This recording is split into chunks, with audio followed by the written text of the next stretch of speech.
Good morning, everyone, and welcome to our last meeting of 2020 of the Board of Public Works. As we close a very difficult year, there is hope on the horizon with the vaccines, which we started distributing on Monday. And I want to begin by thanking my colleagues for the bipartisan cooperation throughout the year, especially during the pandemic. And I'd like to thank the staffs of the Treasurer, Comptroller, and the Board of Public Works, along with my staff and our cabinet secretaries and their staffs, for all of their hard work throughout the many challenges of 2020. And I'd like to thank Lieutenant Governor Rutherford, who has continued to step in while I have been focused on the state of emergency. But today I'm very pleased to be advancing an agreement to move forward with the completion of the Purple Line project, which is the largest P3 transit project in North America, and will connect New Carrollton in Prince George's County to Bethesda in Montgomery County with a 16-mile east-west light rail line that includes 21 stations. Once complete, the Purple Line will integrate seamlessly with Metro, MARC Train, and Amtrak to provide more transit options across the region. Just the construction alone has meant the creation of more than 6,300 Maryland jobs. And we've already seen it result in more than $2 billion in office, residential, and commercial projects in and around the Purple Line corridor. The project, the projections are that the Purple Line will take at least 17,000 cars off the road every day, which will help to relieve traffic congestion and which will help make our environment cleaner and healthier. This project is at the heart of our state's balanced, all-inclusive approach to infrastructure. The Purple Line is a long time coming, and we have certainly had to overcome some significant hurdles. Opponents delayed it for 2 years, costing the taxpayers money and threatening to kill this critical project. But we kept pushing and working hard to keep it moving forward. And I want to especially thank Transportation Secretary Greg Slater, as well as our partners at Meridian and Star America. We have spent the past several months engaging in some very tough negotiations, which have resulted in successfully saving Maryland taxpayers more than $550 million. And we will now be able to move forward with a new design-build contractor more aligned with our vision and the best interests of Maryland taxpayers. So I want to thank all of the dedicated workers who've been out on the job, continuing to keep construction going while we worked around the clock, working out the details of this negotiated agreement. Finally, this morning, we're recognizing Dave Thomas, who will be retiring from the Maryland Port Administration at the end of the month after 21 years of dedicated service. In 1999, Dave joined the Port of Baltimore as General Manager of Terminal Operations.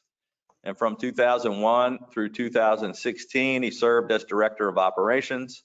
And since 2016, Dave has served as Deputy Executive Director. He's been directly involved with many significant projects at the port, including negotiations and development of the Wallenius Wilhelmsen Load Center at the Dundalk Marine Terminal, development and operation of the cruise terminal, and negotiations and execution of Seagirt Marine Terminal's public-private partnership with Ports America Chesapeake. And Dave also served as acting executive director earlier this year, leading the port through challenging times during the initial stages of the pandemic. So I want to congratulate Dave on an outstanding maritime career. And I'm sorry we're not doing this in person, but I'm going to virtually present you with this governor's citation with our very sincere appreciation. And we hope to be able to get this to you in person sometime soon. So congratulations. And with that, I'm going to turn it over to my colleagues for opening remarks. We'll start with Mr. Comptroller. Madam Treasurer, go ahead. I'll defer to you. Oh, why don't we I was going to go with the treasurer, but I jumped ahead to you because I know you have a Great. special Thank you. announcement. No, thank you, Governor. I didn't realize that, but Very I'll start by saying I really like Today's a your. special morning for you. Yeah, no, thank you. This is special and worth the change in order. And Governor, could I just start by saying that's a very nice necktie that you have. Oh, thank you. I don't usually wear yellow, but I got tired of the same stuff. Well, great minds think alike. I'm not sure why I chose to wear a necktie today, but I guess I was channeling you, and that's terrific. You look terrific, and the treasurer, obviously. I'm very pleased to be here with both of you. I presided over a meeting of the Board of Revenue Estimates, along with Secretary Brinkley and Treasurer Kopp last week. And as a board, we unanimously approved slight increases to our revenue projections for fiscal year 2021 and fiscal year 2022. And that's undoubtedly viewed by people as a positive development in the midst of the economic crisis that we're in. Our nonpartisan experts who come from the legislative side and also the executive branch and the comptroller and treasurer's office, they recommended this as a positive adjustment to the state's revenue forecast. Small, but albeit positive. However, I made a rather strong request that we as a state must not lose sight of the fact that our fellow Marylanders, and this is what was new data basically that was presented last Friday, a segment of our population called the low wage earners are being battered beyond belief by this crisis. These are vulnerable communities. These are low wage earners. As I said, they make between $20,000 and $30,000. Many of them were employed in the hospitality sector and other small businesses. They and some of their employers, frankly, are continuing to assume most of the burden of not only the COVID virus, because of their low wages, they live in congested facilities and they don't have the money to take care of themselves. The rest of us who are making 50,000 and above, Governor and Madam Treasurer, you were there. You heard the testimony from our experts. People making $50,000 and above in Maryland are doing just fine, albeit scared of the virus and stir crazy. But we're getting paid. We live in homes that are safe and protected. And I'm not saying it's fear-free, but it's an environment that's okay. I'm talking about the other Maryland.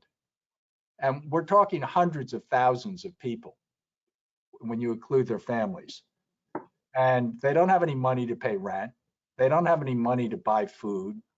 They don't have any money for medicine. Their relief payments stopped months ago from a lot of the federal stimulus. The governor, to his credit, has tried to step in piecemeal fashion. But they are suffering. And ironically, just as the vaccine is being touted as a cure-all, which it will be eventually, we're entering into the worst 3 months of death and illness from the pandemic. So we've got the lives and livelihoods of literally hundreds of thousands of Marylanders. They are our friends and neighbors. It's at stake, and it's excruciatingly, just unbelievably mind-boggling that the vaccine is just right around the corner. We're about to cross the finish line, but we have to do things to contain the virus. But we also, I think, simultaneously need to do something dramatic to safeguard the financial security and health of our working families and small businesses. That's why I believe we need a one-time only, temporary, not a permanent tax increase or money grab for more mandated spending, just a one-time only stimulus plan to protect our citizens and our economy. And I would urge that that be adopted by obviously the executive branch, but also the legislative branch as soon as possible. I can't underline enough that even with everything that's happened, there is an emergency out there on the fiscal issues. And Our people are suffering, so we need to do something. Now, if I could just switch to a happier subject, which is a wonderful employee of mine.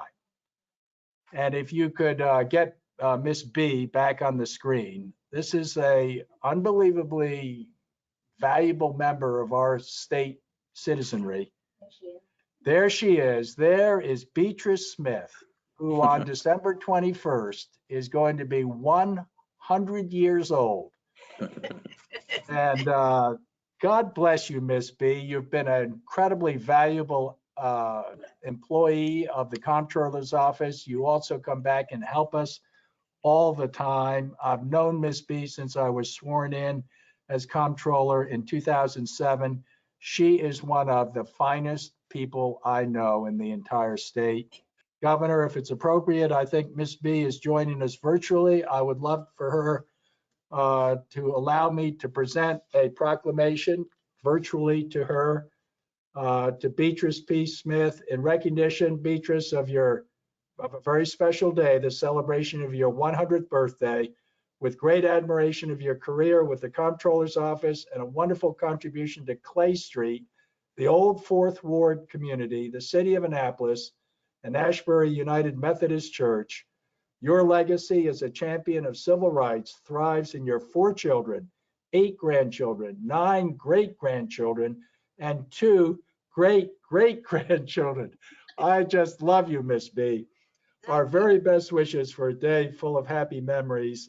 Presented this, what is the day today? The 19th? 16th. This is the 16th day of December, but we have 19th. So forgive us, Miss B. Do you want to say a quick word? Say a quick word, Mom. I just want to say I love you, Comptroller and Governor. I love all of you. And God bless you, each and every one of you. And have a very Well, and a happy new year. Miss B, I can't believe you're 100. You look 30, 40 years younger than that to me. I'm feeling fine, though, Governor. You're sharper than any of us. But I just want to join the Comptroller in wishing you a happy birthday. We're so excited to be with you, and we thank you for all of your many contributions all these years. And not to be outdone by the Comptroller, I also have one of these governor citations here. Wow, how special is this? Signed by me and the Lieutenant Governor and the Secretary of State in honor of your 100th birthday. And I just want to pass on all the best wishes and congratulations of the people of Maryland. And here's to 100 more years. Yeah.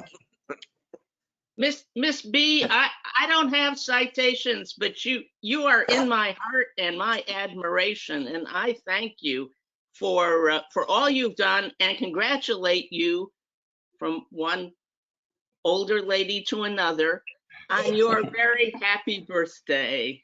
Thank you. Thank you. Happy birthday, B. Thank you. Thank you, Miss B.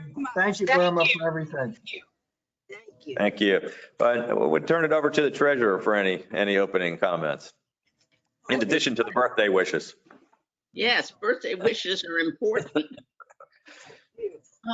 Governor, there are a couple of things. First of all, I just want to say that I endorse everything that the Comptroller said.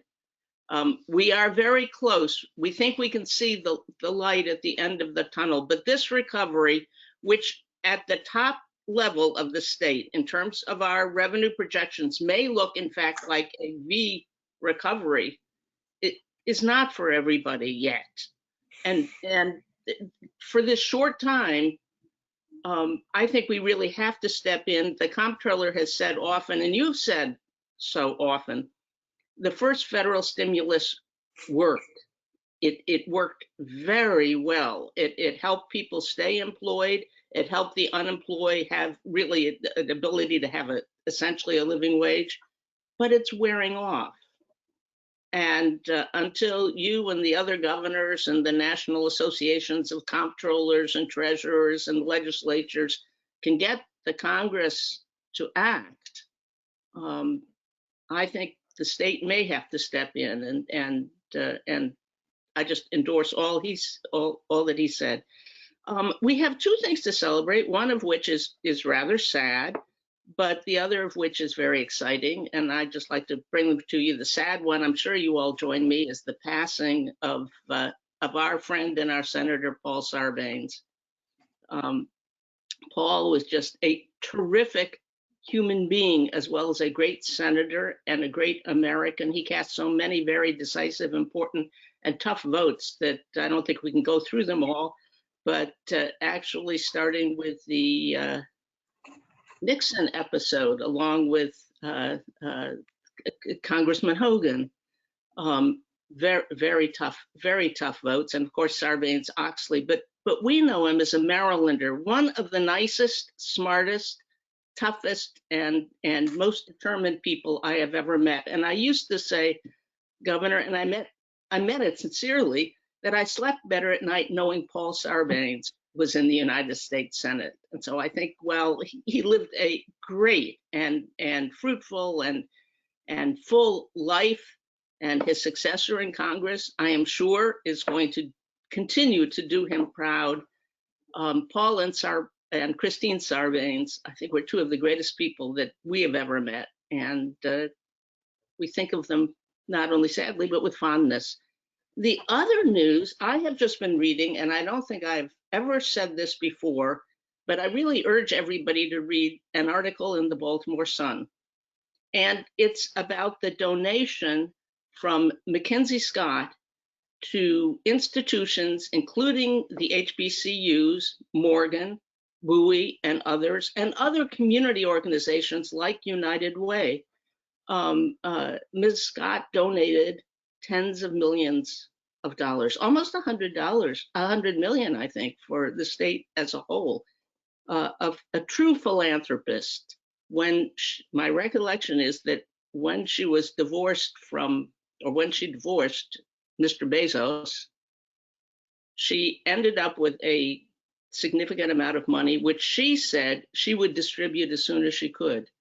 And sure enough, she has very methodically gone through lists of institutions which make a real difference in the community and is contributing very significant amounts of money. And they will be used and levered up so that the whole community thrives. So Morgan, Bowie, United Way, and others. And that's just in Maryland alone. So that's at the Christmas, Hanukkah, Kwanzaa time of year. That is a great example, I believe, of the true spirit of giving. And I just want to thank her. Thank you very much, both of you. Let's go ahead and get started with the Secretary's agenda. Good morning and happy holidays, Governor, Madam Treasurer, Mr. Comptroller. There are 16 items on the Secretary's agenda. Item 16 is a supplemental item. There are 7 reports of emergency procurement. Items 11, 14, A6, and A7 have been revised. I'm happy to assist with answering any questions. Any questions on the Secretary's agenda? Governor, I would just like to point out, I don't have any issue with it at all, but item 9, which is a list of projects from the African American Heritage Preservation Program. They are all very good and fascinating projects. First of all, I want to go on record acknowledging that Senator Dolores Kelly is strongly supportive of 9E, the historical Cherry Hill AUM project during this excellent institution. And she actually has 2 other projects in the whole calendar. And I note this only because it's such an interesting example of what we see before the Board of Public Works. One is this great African American historical project. Another is open space recreation and playground in Northwest Baltimore. And the third is National Centers for Institutions and Alternatives expansion, looking forward to the 21st century. So this is just an example of what this Board of Public Works sees across the state, one one senatorial district, helping the historic preservation, the African American preservation, the open space playgrounds, and a center for innovation in the future. So that was just, I thought, very interesting. But among the projects in one, I would just draw your attention and the comptrollers, because I think you'll be very interested in it. 9A, the Laurel Cemetery, is a fascinating project. Comptroller, the Laurel Cemetery was a 19th century African American cemetery that was on the level of the great cemeteries nationwide in an era when they were building them as almost parkland, a beautiful piece of property where people could go meditate and honor the people who were buried there. And the people who were buried there were among the creme de la creme of the African American society of that era in Baltimore, including at least 200 Civil War veterans. Over the years, the cemetery was first honored and preserved, then slightly forgotten, and then the generations changed and it was forgotten. And in 1958 or thereabouts, was bought and paved over for parking, for development. And only subsequently it was rediscovered what it actually was. When it had been sold, about 300 of the graves were moved to a cemetery in Carroll County, but the others were not. And the project now is very methodically going through identifying, if possible, the people who are still there, a couple thousand originally, and restoring it, and more importantly, maybe than even restoring it for the present generations, recognizing it and recognizing the history. And that is 9A. And there are, these projects go from 9A through 9LM, all of them equally, all of them very important historically to Maryland, and very important to our educational efforts to educate all of our citizens about our history. And we often have these projects, but this set of projects was just quite candidly fascinating. And I really thank John or whoever brought them to us. Dr. Charlotte Lake from the Department of Planning is the individual responsible for presenting this recommendation to the board today. To say everything I got wrong, but I'm sure she will agree that they're great projects. But thank you very much for raising and talking about this project. Appreciate you recognizing the work of the Department of Planning and everybody involved. Thank you. I was going to mention it also. Thank you. Thank you, Madam Treasurer. And I'm never quite sure whether it's the governor putting this money in or the legislature putting their money in, but thank you to both entities and Senator Kelly, of course. It obviously is a very important part of the state's history, and we need to make sure it's done absolutely well, and it sounds like it is. So hats off to everybody. Thank you. Any other questions on the Secretary's agenda? I have a question on item A5. Item A5 is a report of emergency procurement. We have Mr. Webster Yee, Mr. Atif Chaudhry, and Ms. Wendy Scott Napier available to answer questions. Great. Well, I don't have any questions about the particular item. I would like to ask about the first round of COVID-19 vaccines being distributed throughout the state. I've received a lot of calls and texts and emails over the past several days expressing concern that despite Allegheny and Garrett counties having two of the highest COVID-19 positivity rates in the state, with Allegheny County reporting a 7-day positivity rate at 15%, Garrett County reporting 16.7%, these counties will not receive any doses of the vaccine in the first round of distribution. I hope my callers are wrong, and in fact they are, but they state that there was some type of miscalculation or calculation error with the numbers of frontline staff being reported to the state, which ultimately led to these 2 Western Maryland counties not receiving the first shipment of vaccines.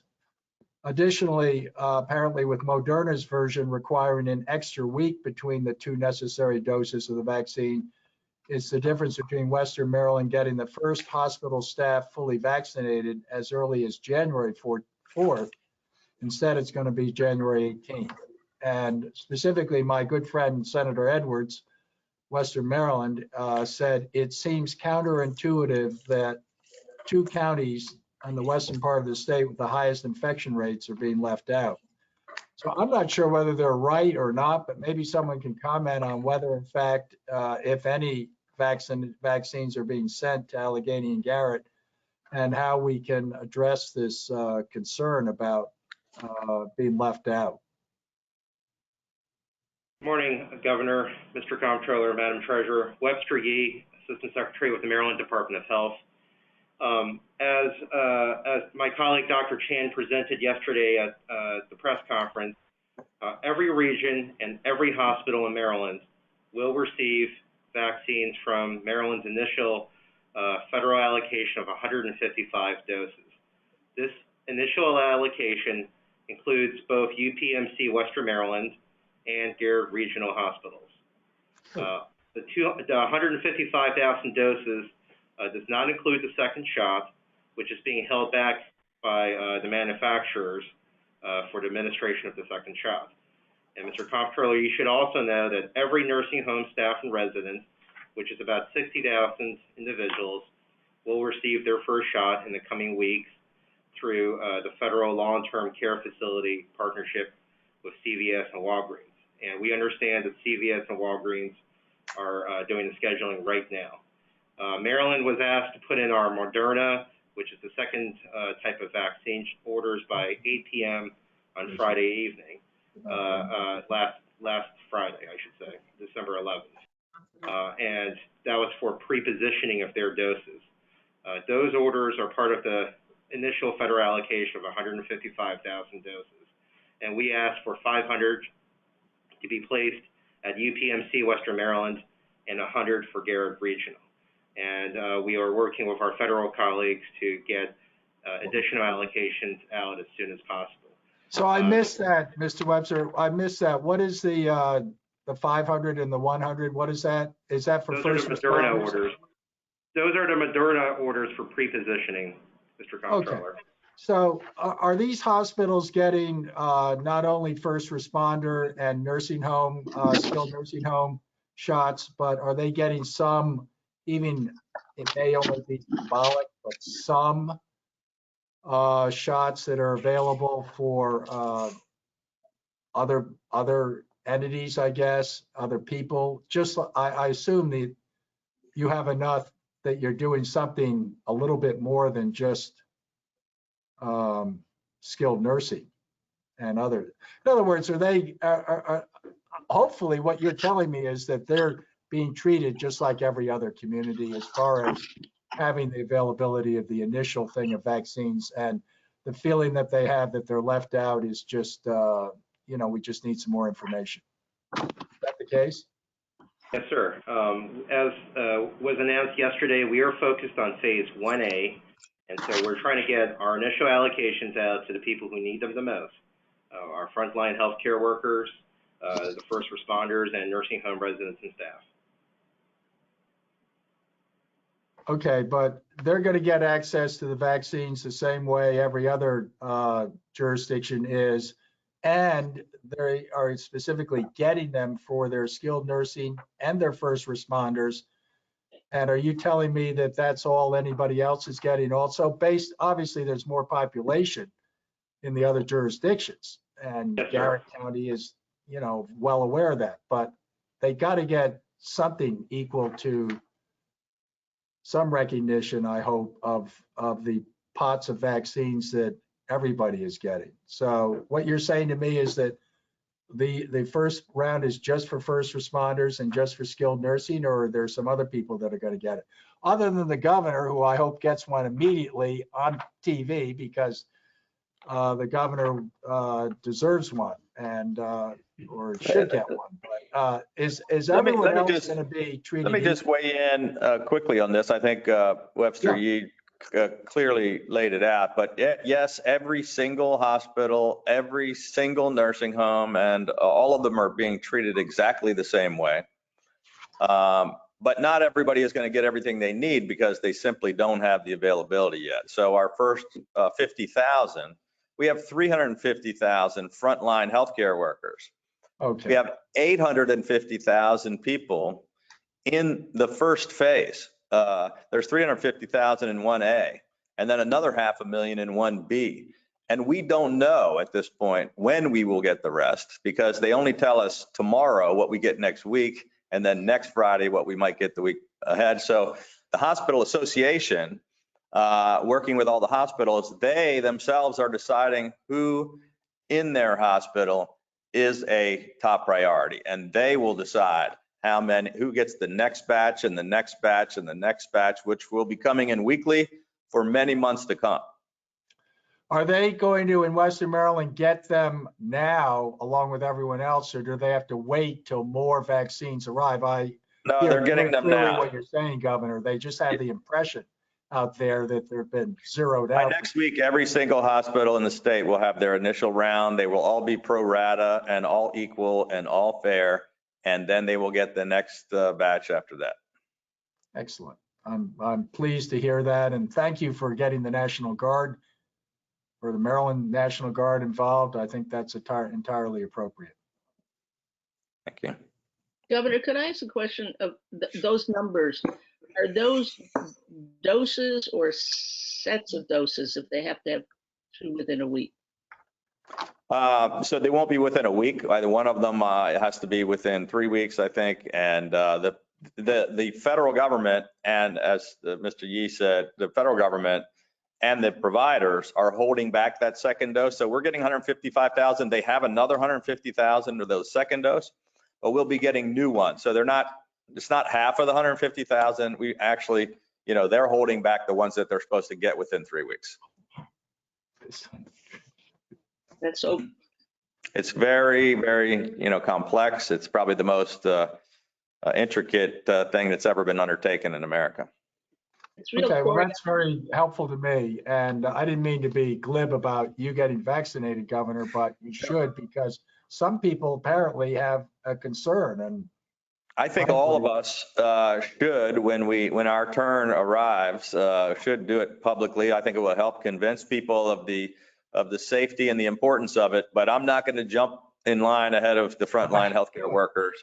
We're going to wait till we get them taken care of first. No, that's Especially when they get down to us, I'm looking forward to doing it publicly and making sure we tell everybody that they should do it also. excellent. Any other Okay, questions? I had another item A3. Item A3 is another report of emergency procurement. But we also have Mr. Webster Yee and Mr. Mark Rysett available from the Department of General Services.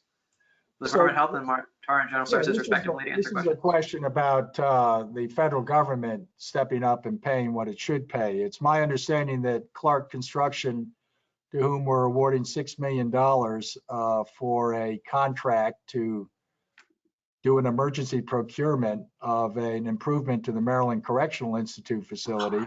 That's what we're voting on today of Maryland taxpayers' money. But I understand that the project was funded by the federal government through FEMA on or about April 24th, 2020. And then FEMA withdrew. I don't know whether they withdrew it by tweet or not, but FEMA withdrew funding from the project. And the Army Corps of Engineers terminated the agreement with Clark. So it certainly seems like a worthwhile project. I'm happy to support the governor in voting for the $6 million. But how does the federal government sign an agreement to do something? And why is the state of Maryland left footing the bill? Mr. Comptroller, since your initial question was asked, we did a little bit more homework and we were able to, I think, get some more clarification on this issue. There are two activities as part of this item. The first is the planning process, or the scope out, and that was 100% federally funded. FEMA and the U.S. Army Corps of Engineers did what they said they were going to do, and they helped us with the planning and the various architectural stuff for the Hagerstown facility, along with a number of other facilities. The second phase was the physical building, the build-out phase, and that's, regardless of what we went with, was a 75% federal match. So 75% federal, 25% state. And the initial build-out, the Army Corps proposed something that was quite large. It was like a 192-bed facility. And what happened was, as part of the surge, they went with the luxury, the Cadillac version. And it would have taken 10 to 14 weeks or quite some time. And at the time in April, we were trying to get something built and ready for people who might have needed help right then and there. So we scaled it back in partnership with our FEMA colleagues. We went with a 50-bed facility, and it was built in 3 to 4 weeks. And it's still up there now. Is that Webster? Yeah, Mr. Yee, that makes perfect sense, and I'm fine on that, Governor. Thank you for explaining that. I have two quick items still on this agenda, and I don't want to dominate or monopolize the time. If the treasurer has something, feel free to jump in. But I have one on A6, since we're talking about corrections. Item 6 is a report of emergency procurement from the Department of Correctional, Public Safety and Correctional Services. We do have Secretary Green able to address the item. Thank you, Secretary Green. I have just a query about this procurement. Obviously, we were under the gun back in the day trying to get PPE, personal protection equipment. But we signed up for a $25 million plus contract with a company that apparently didn't exist until the very moment we signed a contract with them. It's something called AB Medical. And I'm wondering if the state of Maryland has done any other business with them in the past. We couldn't find any procurements. We understand it comes out of a state, not a state, it comes out of a private investment company up in somewhere, Brown Advisory or something. But I'm just curious, where is this company located? Who's the president and CEO? I believe they recently registered with the State Department of Assessments and Taxation as a business on April 21st, which appears to be after at least 2 of the purchase orders were awarded. So I'm not suggesting there's anything untoward there. It's just we're trying to give a little bit of review to some of these emergency procurements, and this one really jumped out as odd. Thank you, Mr. Comptroller, for that question. As noted, we began to procure those emergency PPE supplies immediately following the governor's declaration of emergency. 2 different companies. One, we began on March 16th, and then began working with AB Medical. I believe on about the first procurement was April 20th. They were appropriately registered on the 21st. As we understand it, they followed all of the guidelines of the state to be registered. We had 4 companies that were able to provide the PPE that we needed. 2 required payment up front. We did not go that route. We were able to order those supplies, those PPEs that we needed, and have since received all of those supplies, able to place them in a centralized warehouse for distribution around our system, and had an audited process when we received them. So all received at competitive rates for the time, and the company fulfilled their obligation to us. Well, that's very encouraging to hear that, and I'm pleased that the the purchase orders were satisfied and delivered. It just seems a little bit odd to me that the president and CEO of a company that wasn't in existence when we agreed to buy this large amount of equipment from them, that the president and CEO works for an investment group up in Baltimore City and doesn't have anything to do with medical equipment. I'm just wondering, does everything look in order as far as not just the proper delivery, but who's profiting from this, and how much of profit is it, and how did they actually, obviously this person who works for the investment firm isn't producing the delivery product. Who is delivering it? It is our understanding they had a supply chain was able to deliver the goods and items that we requested in good order, and we got exactly what we ordered. Okay, but would you please keep an eye on it, because this company came out of nowhere like a mushroom showing up one day after a rainstorm, and pop, there they were, and we gave them a $26.5 million contract. I'm pleased that it worked out. Please keep an eye on it if you could. We will do so, Mr. Comptroller. Thank you very much. Any other questions? Yeah, I have a question. I guess it's a similar question on 7. Item A7 is also a report of emergency procurement from the Department of Public Safety and Correctional Services. Yeah, not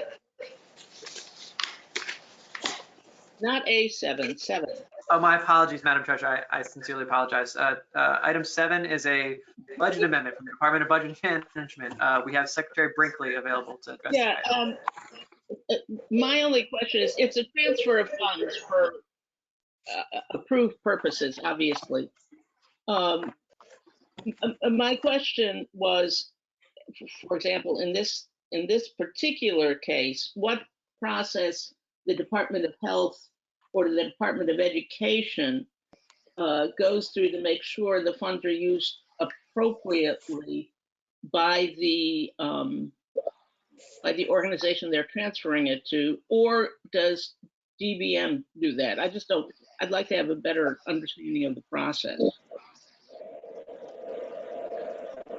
Madam Treasurer, I'm trying to pull it up now so I can see which one. Is this the education amendment change that we had?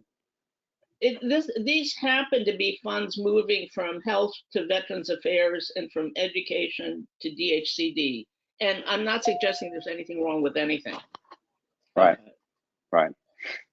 John, are you on? Are you attached to? You should be on the call to help us out with this. I'm trying to pull the document up. I do not believe Mr. Martin is participating this morning. They're all by themselves. Yeah. Okay. Well, Madam Treasurer, let me get that back. Let me get that back to you then. Thank you very much. And Governor, as we whiz through, I would just like to point out to people, this seems to be my thing today. Item number 8, DHCD, the Energy Efficiency Home Construction Loan Program, Marble Hill Affordable Home Ownership Project that DHCD is contracted for. I would only like to say that with last year's Brand LLC, which is itself a very interesting company. This looks like the sort of project that we need very much, and we need more of, and it will be very interesting to see how it develops and impacts the community for one of the first times doing a rehab of not high end but lower cost housing to make them essentially close to energy neutral. I mean, and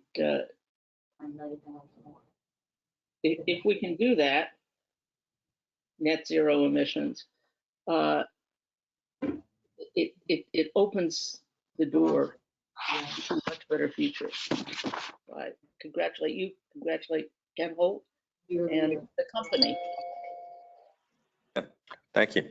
Any other questions? Yes, one last item, and I don't have as many for other other agendas, Governor, but this one, item A1, speaking of oversight and following up on things, I don't have a problem with the item, but since DGS and Department of Health are on the call, I wanted to ask about a contract that we approved in July of 2019, which was basically a new information technology project to provide payments to mental health providers around the state, wonderful nonprofit groups.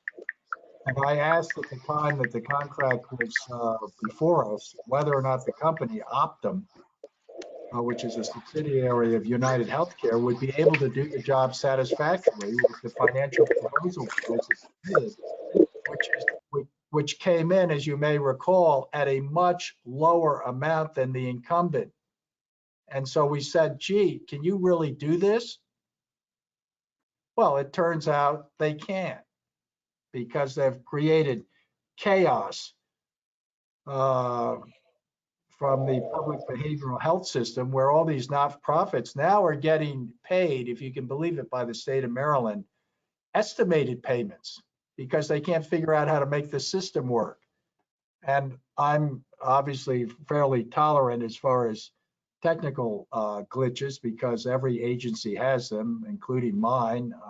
It's just part of the environment, I guess, that these things happen. But this was one that we specifically asked about, and were very concerned about the low bid. And now all of a sudden, we're not having hiccups. We're having serious cases of strep throat and other things. I mean, literally all over the state, there are payment processing issues with this specific person. And I'm just wondering whether the department has an opinion as to whether, or what we should do to fix the mess that currently exists as far as payment to groups that we need to be on the up and up with. The representative that could comment. The representative from the Department of Health presenting this particular agenda item, emergency report A1, is Mr. Webster Yee. Mr. Yee, thank you. If you could comment on it. I think we brought this up with you before. Yes, sir. Mr. Comptroller, with respect, the issue about Optum is a contract management issue and not necessarily a procurement issue. Just to be very clear there. The state made estimated payments from about January through August. And then starting on August 13th through to now and continuing onwards, we are doing actual payments based on claims submitted. And we've made over $500 million in payments. And I would submit to you, Mr. Comptroller, that you and Madam Treasurer are actually in the unique position to verify this assertion, where we paid out, for example, $31.5 million in payments just this most recent week from November 30th to December 6th. And we had an 8-week average of about $31.4 million. And those payments, which left the state's bank accounts and went into the roughly 2,200 behavioral health providers' bank accounts, those are items that you can verify. We would be very delighted, as we offered back in early November, to have an in-depth briefing with you, sir. We presented to the General Assembly about 2 weeks ago, and we believe that, yes, there are items to be resolved by the vendor. We are working with them and the providers, but we also believe that we are making significant payments in line with historical averages to these providers. And we recognize that this is an item that we need to work through. What, Mr. Yee, why do I hear descriptions of this from these not-for-profits, that it's not just kind of minor glitches around the edges, but it's like a nightmare for them? And that it's very, very, I don't know. I just urge you to take a look at this and get on top of it, because it's just unacceptable to have these groups thinking that they're thinking they're going to be reimbursed and then not getting reimbursed. I'm not, I'm happy to do audits. I'm happy to follow up on it, but it's your agency or your vendor. And apparently they're causing a lot of consternation. Yes, sir. We'll be happy to follow up. And again, we'd be happy to do further briefings. If I can assure you that both Secretary Neal and now Secretary Schrader are pretty much being kept updated. They were both kept updated daily on this issue. They both took it with the utmost of concern. And we have weekly, if not even twice a week, briefings and forums and webinars with the providers to talk through these issues. If I were being updated every day on something that was concerning the comptroller's office, or even once a week, if I were being updated, it would be a huge problem that causes that kind of intense updating and following. So I assume that you guys realize it's a big problem. Thank you for addressing it, and hopefully it will be cured. And my question is, I hope that we didn't underbid this thing or get underbid by a vendor that can't deliver. Yes, sir. We did a lot of homework on that, Mr. Comptroller. We are paying $7 million more per month than, or excuse me, $7 million more than the previous vendor. And then the previous vendor way overbid by $70 million over the selected vendor. And what we found out over the transition was that the previous vendor essentially did not keep a good documentation of the processes. So the new vendor had to do a lot of rebuilding to make things work. We believe that by the end of this, that's concerning also, but it sounds like you're trying to get on top of it, and thank you for doing that, and please keep us in the loop. Yes, sir. Thank you. Is there a motion? Move approval. Second? 3-0. Now we move on to DNR real property agenda. Hi, good morning, Governor, Madam Treasurer, Mr. Comptroller. For the record, Jeannie Hadaway-Riccio, Secretary of the Maryland Department of Natural Resources. We have 14 items on our real property agenda today, including the Northwest Regional Park project that Madam Treasurer referenced earlier. And we would be happy to answer any questions you may have. Questions of the Secretary for the DNR agenda? Is there a motion? Yeah, move approval, and thank you, Madam Secretary. Merry Christmas, by the way. She's got a very nice Christmas color going there today. Yes, I'm in the holiday spirit. Merry Christmas and happy holidays to you all as well. Absolutely. Is there a second, Madam Treasurer? Yeah. Thank you, Madam Secretary. Vote is 3-0. We're going to move on to the university system. Oh, they don't have any agenda items. So we're going to move on to the Department of Transportation. They have items. We do. Good morning.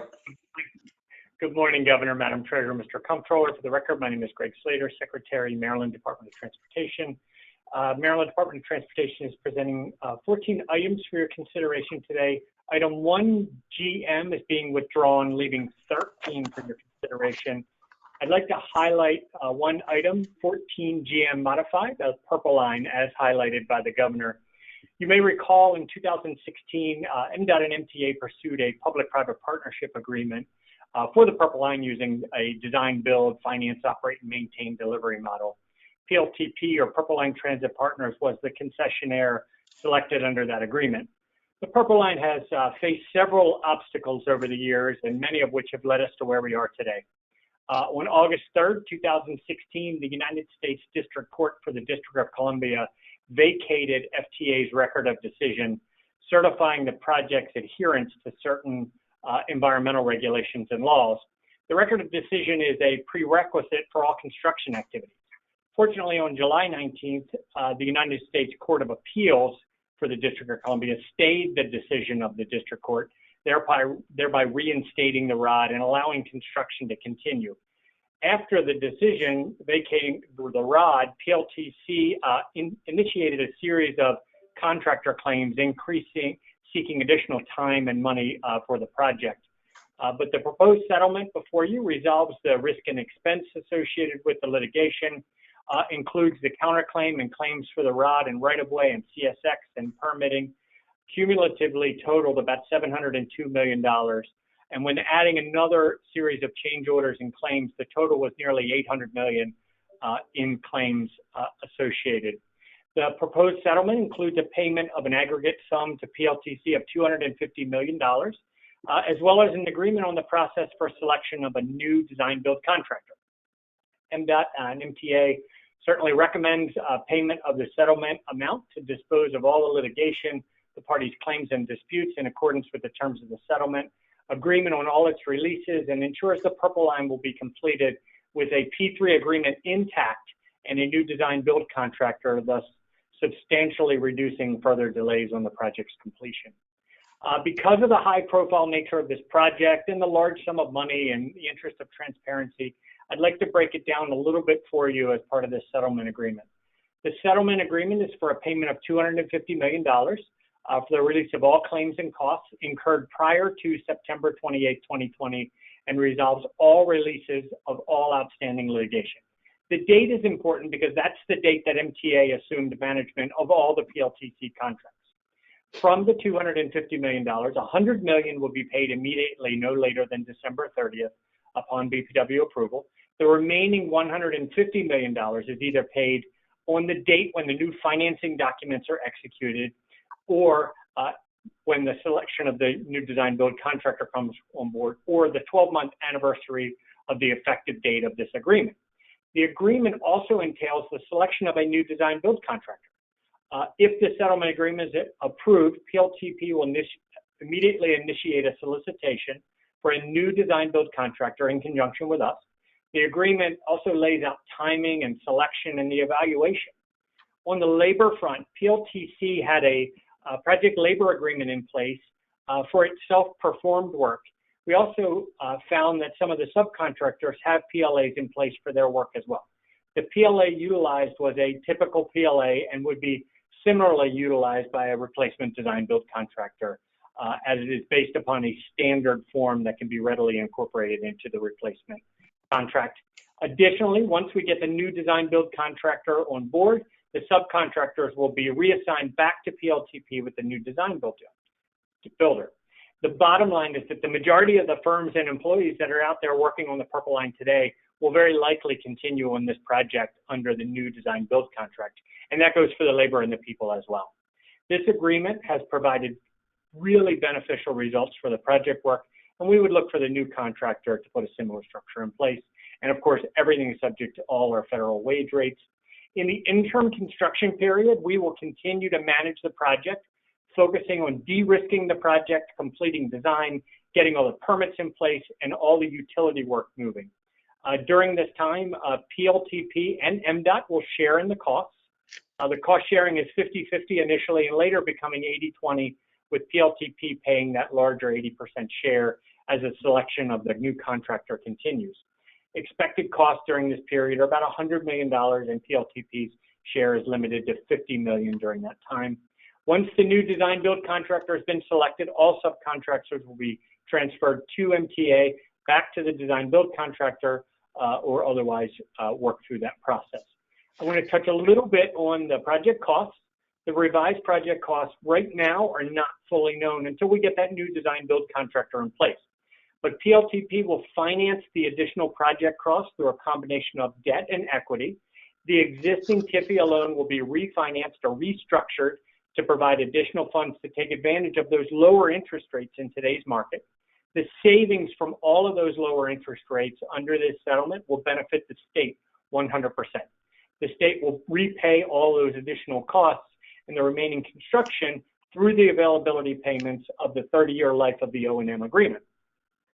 Although not a scenario we anticipate, because we have a great partnership right now, we've contemplated what would happen if we were not able to find a new design-build contractor in time.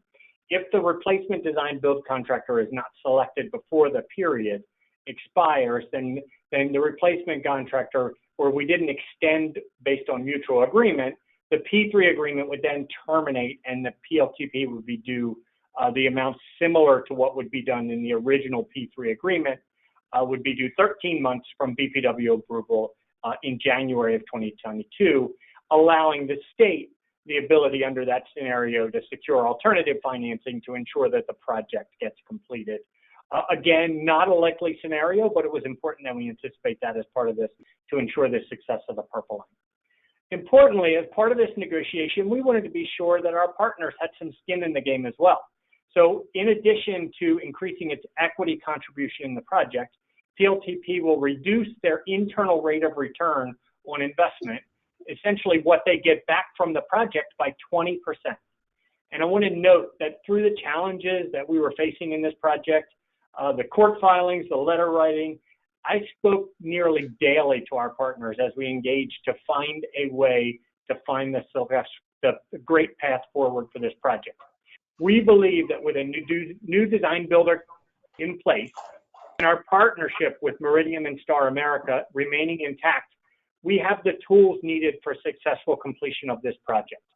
I just want to take a moment and say I appreciate the patience of all of the board members, the elected officials in Montgomery and Prince George's County who have called me regularly to express the importance of this project, the citizens of the region, the businesses in the region who are enduring the impacts during construction. I appreciate their patience. While there's still a lot of work to do, this settlement agreement marks an important step forward for this project. I believe this settlement before you now protects the state's interests and citizens and enables us to deliver a completed project in the shortest time frame possible. And I respectfully request your approval so that this critical project can move forward and our citizens can enjoy it.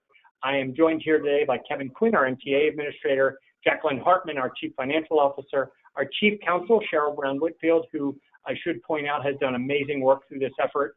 And I'm happy to take any questions you may have on this or any other of our agenda items. Any questions? I'm happy to defer, Madam Treasurer, but if not, I'd like to thank Governor Hogan, you specifically. And I've said this before. This project was probably, I don't want to put words in your mouth, not one of your top priorities when you campaigned and won election in 2014. But to your credit, you sat down and with an open mind, listened to all of the people that have been champions of this particular project. And, you know, it is only moving forward, I think, because you were able to look and agree somewhat rationally with other people that you may have disagreed with before. I don't mean to overstate that. I'm just saying that it's unusual in these political times to see that kind of ability to change your mind and help us out in that area, because we really, really wanted this project. I want to thank Secretary Slater for frankly negotiating a package that you know, wish we didn't have to be here approving it, but since we are, it's been expertly done in my opinion. And Secretary Slater is you know, these are highly complex negotiations, and frankly, I have a lot of confidence in him. So I do have a couple of questions. You mentioned the design bid build contract, the solicitation, the new solicitation. Is that going to come back before us for approval? Absolutely. We'll be back to the board several months from now once the selection process is complete. It's important to note that we're not sitting kind of idle while we're waiting for this as well. We've taken over day-to-day management of 200 agreements and purchase orders, another 150 contracts, and we currently have 14 contractors mobilized across the alignment. So we've performed over the last several weeks about $2 million in risk-reducing utility relocation. But when we come back, the package will include a new design build contractor to complete the remaining work, an update on the financial package, and a schedule to get the project completed. Okay. And you mentioned earlier PLAs for organized labor, MBEs and DBEs that have been negotiated will be somehow carried along with the new structure. Yes. And I did want to ask, because obviously this has implications for the other P3 that is before the board or will be, which is the highway, the Capital Beltway P3 project. And so I just want to find out whether that project, whether you're able to keep that moving forward, given the complexities of this particular P3.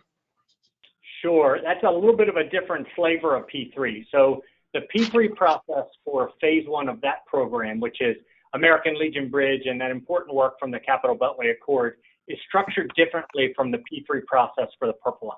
So that one is being solicited under a progressive P3 model, also known as a pre-development agreement. And so the progressive P3 model is a two-step project delivery method where the P3 developer will be selected as a strategic partner with the state and then partner with us in the development delivery. So as part of that first step of the progressive model, the P3 developer will partner not only with MDOT, but with other stakeholders, including Maryland National Capital, WSSC, Montgomery County, Frederick County, Rockville, Gaithersburg, all of the adjacent communities, the property owners, and really the general public to address the concerns and reduce all those risks before we come back to the board. So once everything is laid out, then it really further reduces and the expectations are much clearly defined so that when we come back to the board, then we have this finalized second step, which is pricing, schedule, 50-year agreement. So, you know, that one is designed as a collaborative partnership model that reduces the risks to MDOT and the developer, providing improved value on the back end.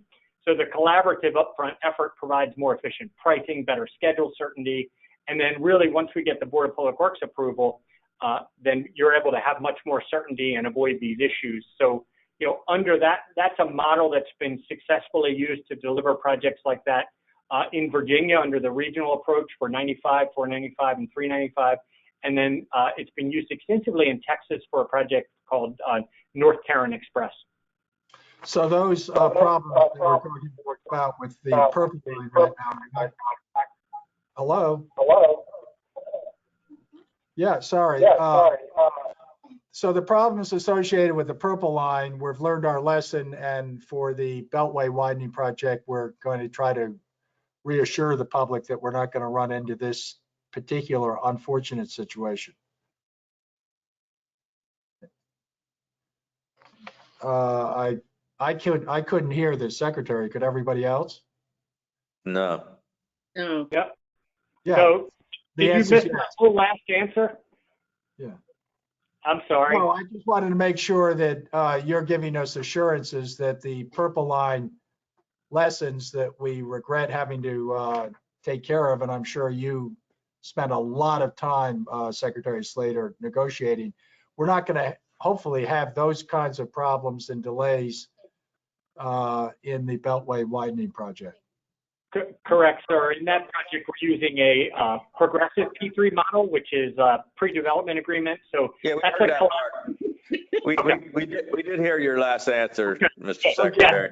Yes, and then I just had one other answer question because I appreciate the fact that Baltimore City has a need for a lot of investment in its public transit system, and I guess with the announcement today that Mayor Buttigieg is going to be the new Secretary of Transportation, I hope former Secretary Picari finds himself in a high position and could help the state of Maryland get additional transit help for Baltimore City, that Mr. Quinn and you could figure out how to make substantial improvements to some of those age-old problems, I take it, as far as transit in Baltimore City. Sure. We have a lot of great efforts rolling in that region right now, so, start a little bit on the Port of Baltimore side. The governor recognized Dave Thomas did an amazing job coming in to lead the port during COVID. But our truck transactions right now at the Port of Baltimore are up 14% compared to last year. And so, we have the Howard Street Tunnel coming on board, and that's continuing to move forward. Regionally, we have another great project around the Baltimore Beltway with some technology where it's an investment over 20 miles around the Beltway that we think is going to save tremendous travel time savings. But then heading into the city, our focus is on transit. And so when we look at transit within Baltimore City, we're looking at state of good repair. we're looking at setting the stage for the next generation there, but also a commitment to making MTA a more sustainable agency focused on getting our fleet to that 50% zero emission by 2030. So, we have a couple of pilot projects and a lot of activities going on in Baltimore right now. The pilot projects, we have a $2.6 million project from FTA for low and no emission grant pilot funding. Going to bring in 3 60-foot battery electric buses and charging infrastructure. Those are going to be in service by 2022. Through the Volkswagen settlement, we have 4 40-foot battery electric buses and charging infrastructure that will also be in place by 2022. On the state of good repair side, the key component we're focusing on is our vehicles. So we have $160 million for a midlife rehab of our light rail vehicles, $400 million for replacement of our metro cars and the whole signal system. We have a $218 million for new buses, including a new contract, $53 million for a MARC overhaul, and then our new CTP dedicates about $207 million for rehabbing the tunnel and tracks and stations around them. So we also are kind of thinking about the future as well. So we just recently completed a Central Maryland Regional Transit Plan, which is a 2-year effort in collaboration with an 11-member commission that had extensive public involvement. And we moved forward this year in our CTP with 2 corridor feasibility studies, which include high-level transit service from Ellicott City to Bayview and then Towson to downtown, and also upgrading our transit hubs for better ADA accessibility and creating this kind of new regional dialogue on transit. And then we're also embarking on a 50-year statewide transit plan. So, we're looking forward to working with Baltimore City and the new administration there and all the stakeholders to make that system the best it can be. Well, I praise the governor for being open-minded on the Purple Line. I praise you, Secretary Slater, for rescuing this whole thing we're voting on today. Thank you for that, but also for being open-minded about Baltimore City, because the connectivity of that transit system up there obviously can be vastly improved. And it sounds like you're beginning to get on top of it. And please keep all of us, I guess, in the loop to the extent you can. And thank you for, I don't want to overemphasize this, but being able to interact with local officials and reach yes rather than people looking at each other, not willing to compromise anything. Secretary, I think you've done a great job for the state of Maryland. Thank you. Governor, could I once again say how much I agree with what the comptroller said? I don't think you can overemphasize the need to work with the local governments. I would appreciate, you're doing a lot of things, and you mentioned a large list of things. I'm thinking now in the Baltimore area, and most particularly in mass transit. Could we see the plan you have, the vision, and how it's going to unroll over time to get to the point where we have a mass transit system, A, that works, B, that is in good repair, because it isn't now, and C, gets us to the sustainable future, not just a list of things, but actually how we can anticipate, and the citizens of the city and state can anticipate it rolling out? Absolutely. I'd be happy to sit down and share that with you. That's a big part of our 50-year transit plan. The other piece that especially is in the case in Baltimore is the interconnectivity of the system between the metro and the light rail and the bus networks and the hubs and the development there. Just, we have a great system. It just needs interconnected and more efficient. Yes. Well, it's not a new story, but on the other hand, you are not new to the state. And you are a planner, so I'm sure that I would love to see that. I have another question, and I couldn't agree more with the comptroller about how great it is that you are their governor, great appointment, and that we are going to see the Purple Line a little late, but still working to unite the suburbs, and it's going to just have a tremendous positive impact on the communities and on the economy. But what happens if we don't attract the new design build partner. What are the costs? If we have to end the partnership, there are going to be significant costs.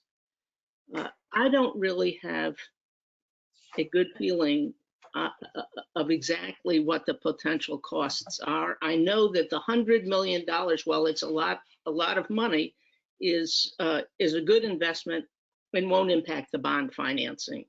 Correct? Correct. But the future is contingent on that next step after that. It is. I can tell you, our eyes open.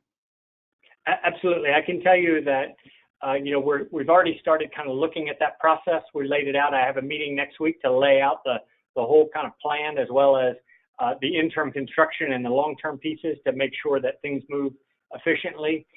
We've received a tremendous amount of interest from potential bidders on this project. And so we believe the market is in great shape right now to get, one, a great partner for the state to finish the construction, but two, a great market to get us some value with a competitive bid environment to be able to get there. So we feel really confident and comfortable about that, Madam.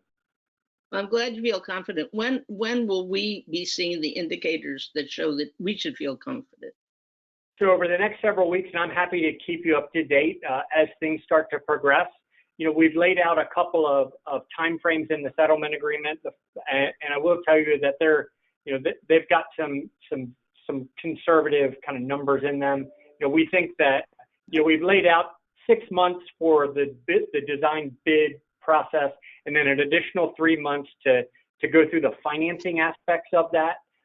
We don't think it's going to take quite that long, and we're working pretty aggressively. And at the same time, having conversations about how to package this in a way where we can bring in things like accelerated construction techniques to advance the construction at a much faster pace, to see if we can get it out there closer to when we had originally planned. And you're laying out plans for things like redoing the TIFIA loan. And okay, so you will keep us informed. Absolutely. Before it comes before the Board of Public Works for the next vote, I hope. Absolutely. What I'll do is I'll commit to coming back at each of the steps and just give you an update on where things are. And so I won't put a 500-page packet in front of you 2 days before the board meeting. Thank you. We appreciate that. Any other questions? Yes, I had a quick question on 21 IT. Are we on DG? Are we on MDOT now? MDOT. Yes. Okay, I'm sorry. No, I would move approval of MDOT's agenda if it's appropriate. There a second? Second. I like the purple jacket there for the purple line today, Madam Treasurer. I don't know if that was, but let me just say, first of all, thank you to my colleagues for moving forward on this item. I'm obviously going to be voting yes as well. And I want to echo the comments from both of you. Appreciate the incredible work of not only Secretary Slater, but his entire team. I know that I can tell you, we've been taking a lot of heat, right at the beginning of this pandemic, back in April, was when these negotiations really got into high gear. And some people just wanted us to pay the $800 million to keep things going. I think we're going to end up with a much better situation, deliver the product, and save the taxpayers $500 million. And it's because of the hard work of Secretary Slater working with all the stakeholders and with our partners, and I want to thank them. And I want to thank everybody on the team. I mean, a lot of people worked day and night to get this done. So it's a great day for the state. And I just want to thank everybody involved. So thank you, Mr. Secretary. Please pass on our congratulations to everybody. I sure will. Thank you. Thank you. Jane Garvey has another victory, we hope. And thank you. The last group we have here is the Department of General Services. Good morning, season's greetings, Governor, Madam Treasurer, and Mr. Comptroller. For the record, I'm Ellington Churchill, Secretary for the Maryland Department of General Services. Today, we are presenting 44 items for your consideration, including 6 supplemental items and 1 hand carry item. We are withdrawing 2 sub-items within item 27, that being 27.3.2 and 27.3.3. A contract of potential interest to the board and especially to the treasurer is item 9. This item is the installation of energy submetering throughout the Annapolis campus, which supports our efforts to better manage our utilities and creates opportunities for greater energy efficiency in our government campus. And then finally, on behalf of the department and the Office of State Procurement, I want to thank the board and the board staff for the support that we have received this year. It's been a very challenging year. I'm sure Al would acknowledge that. 2020 has highlighted many things for which we are truly grateful, as well as some lessons and opportunities to improve our department and office in the new year, which we plan to apply. So with that, I have representatives available to answer any questions you may have. Questions for DGS? Could I just say on the item that Secretary Churchill mentioned, the submetering is an absolutely essential first step to saving energy and to sustainability. If we don't know exactly which buildings are using a certain amount of energy, there's no way we can improve or very difficult to improve their performance. So I really commend you on that. It's exactly, forgive me, what a private concern would be doing, looking at the bottom line, and it's what the state's doing as well. And I appreciate it very much. And I appreciate it's been a difficult year, and we're almost at the end of it. And I'm sure that you, Mr. Secretary, like many of us, are going to stay up until midnight on December 31st just to make sure that this year does pass and goes away. But I do have a concern, and it's not only DGS, but in general, we're seeing a significant increase in supplemental items and revisions of items. And revisions not just because of typos and things, but actual revisions in numbers. One reason it's of concern, and Ms. Kidley raised this with me, and I agree completely. One reason it's of concern is we publish an agenda for the public. This is a great institution, the Board of Public Works. It provides transparency and sunshine, where in other states, what we are doing is usually done behind closed doors in a, forgive me, Governor, executive office, and we don't see it. The people don't see it. But the more changes there are, the more difficult it is for the public to follow what actually is going to be voted on when the board finally meets. So if there's anything we can do to help, I don't know whether it's understaffing or whether it's new technology to allow you to make sure the numbers are right. It seems to me that it's increasing, and this is not good. Well, I thank you for your comments, Madam Treasurer, and I would just acknowledge a couple of things. One, this is the first year that, at least for our department, Office of State Procurement, included Department of Information Technology and Budget Management items. And so it's been a year and a learning curve. And so we plan to apply those lessons with our client agencies so that we can do a better job of submitting our agendas for consideration to the board staff. And again, I do thank the board staff because it has been challenging. So I expect that will improve in the new year. And as a matter of fact, I've just had conversations with Secretary Gontram, and our boards, our teams are going to be getting together and kind of debriefing about 2020 and doing a working session for what we can do to improve in 2021. And then finally, of course, December, last meeting of the year, it's always a mad dash. We're finding which contracts are really end of calendar year versus end of fiscal year. And so we're applying that learning curve, but we will do better in 2021. Well, anything we can do, I know this has been a transition and I know it's complicated, and I hate to reject items for reasons like that because they're important items. You wouldn't bring them to us otherwise, but I do hope that we can help you make sure that it improves. Thank you. Thank you. Any other questions on DGS? Last question on item 21, IT. I believe that you may have a question for Secretary Robinson. Yes, that would be, I think, appropriate. Well, also, Secretary Churchill, for you also, because it's a kind of generic question. There were 3 bids for this contract. The winning bid was second ranked in technical rating and won with an offer of $1.2 million. I'm approximating. The second finisher had the #1 technical rating, but was 139% higher, which is $2.8 million. And since it's for a contract for safety and inspection database to manage information about the safety of elevators and amusement rides, I'm wondering, are we confident that the vendor we select can actually do the job, given that it's not just cheaper, but a lot cheaper than the second place? And I congratulate you, Madam Secretary. 2 of the 2 companies I'm talking about are both in Maryland, which is terrific.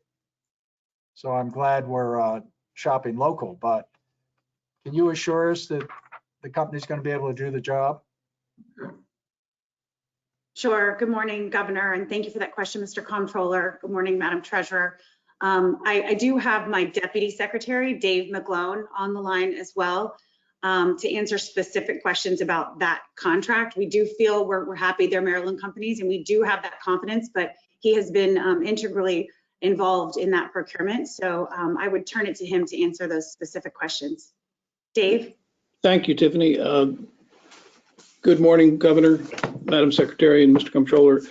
We did look at that and saw that this company, Systems Automation, has been performing contracts in Maryland already, one with the Department of Health, and also doing similar work across the country in Indiana and Massachusetts. So we reached out to them and found out that they've been performing satisfactorily in all of those locations. So this is something that, while we were surprised that it was that much lower, we feel comfortable that this vendor is going to be able to perform because we've seen that they've got a track record for several years. They've been working in the Department of Health for multiple years already. So we felt comfortable with that selection. Excellent. Thank you very much. Madam Secretary, since you're with us, I would like to take an opportunity to just get an update on the situation with providing unemployment benefits. Obviously, you're aware of all the frustration that is out there, and hopefully it's getting better, but I still get, or my agency gets, dozens of phone calls and emails daily, and the Marylanders continue to plead for help in filing unemployment claims, checking their status, speaking with a representative, not getting a recording or an email address. So I'm just wondering, with the second surge of the coronavirus coming along, with the closure of businesses that's going to require, with the more unemployment claims that inevitably are going to follow, where exactly is the $34 million that we provided you guys at Department of Labor in support of unemployment insurance? I think it 22.3 million we approved for a virtual call center, which is so crucial. I feel for you because it's not easy to do this, and you've gotten this tsunami of calls, but I hope that the call center is up and working. I hope the laptops are working that we helped you with, and the modifications to the unemployment system are working together. And I just can't emphasize again, somehow figuring out how to get somebody to answer the telephone as opposed to recording. But why don't you update us, because I know you're making improvements. We are. Thank you, Mr. Comptroller. In terms of that staffing, we're so grateful for the support from the administration. And we last week brought on the last tranche of 100 additional call center agents with our vendor named Accenture. If we need to continue to come back to you to increase that, we certainly will. I can tell you from our end and from working with stakeholders and legislators, the complaints we have received about claimants not getting their calls answered has significantly reduced. It's not perfect. And as I mentioned, we just last week brought on the last tranche of employees. So they are in training, they're getting their feet wet. That being said, we're doing all kinds of matrices and actually working with your staff, Mr. Hildebrand, as well, to look at making sure we are being as efficient as possible. We are cross-training those employees to do more than just answer the phones. So as they answer calls, they are now being trained to do minor types of adjudication work. So we want them to help claimants resolve issues while they're on the phone and review fraud documents and push those claims forward. We also have a new vendor named Alarica, who is coming on board to do adjudication. The trainer team got all of their approvals and fingerprinting and access to our system in the last few weeks. And the first team of actual agents that are going to be working in our backlog of difficult, complex claims that need fact-finding interviews and investigations are starting this week. We are going to be bringing on that group of staffing on at no less than 25 people per week, essentially for as long as it takes to get the job done. I can tell you that I did not plan to launch the biggest modernization in unemployment insurance technology in the middle of a pandemic, but that's exactly what we were forced to do. So in addition to the staffing, our new system has prepared us for the future and for this influx of new claims. We are watching the industry sectors very closely, including restaurant employers. Employers are our customers too, as you know. So we're working with both sides and we do feel prepared. I can tell you that the new claims coming in are being processed very quickly, especially when wages match with an employer's response. There are approvals and payments going out within a week. But the complex claims that have disputes from employers or multiple employers in the base period are the ones that require that complex level of expertise for fact-finding, investigations, and adjudication. So that's what we're working to make sure we can address. And what impact will, what I think is a very commendable action, removing the 2020 unemployment history from the rate computation, will that be beneficial to small businesses that I think Governor Hogan just announced? Yes, absolutely. I'm so grateful for the governor's executive order, and we know employers across the state are as well. While it is inevitable, you know, that our tax table is going to move under Maryland law, something that the governor was able to step in and do by executive order is hold employers harmless for their experience rating layoffs during the pandemic. So while within a table, an employer without this action, a much higher rate within that table for layoffs due to, you know, potentially no fault of their own during the pandemic, they will now get to carry forward their previous year's experience rating and be charged at that lower rate and not be charged for any of the pandemic layoffs. Excellent. And this is not within your purview, but I'm thinking about some form of forbearance for small businesses as far as some of the business taxes at the state level that they have to pay monthly. We had a lot of luck last time with the forbearance on the income side that we worked with the IRS on. We didn't lose any revenue. We simply postponed it for 90 days. So I'm taking a look at that just to further assist your efforts, I guess, on the small business survival, I call it. We want you to come. We want you to have your doors open when the vaccines finally get us back to somewhat normal. So thank you for that. And I would only add, Mr. Comptroller, that we also are offering payment plans for all of those small businesses that need our assistance as rates are being sent to them for 2021. Excellent. Thank you, Governor. Thank you. Thank you, Madam Secretary. Mr. Secretary, all right, any questions on the DGS agenda? Any further questions? Or is there a motion? Move approval. Second. 3-0. Well, that really concludes the year, concludes the meeting. I just want to wish everybody a Merry Christmas and Happy Hanukkah. And here's to a healthy and happy 2021. Thank you. Absolutely. Happy holidays.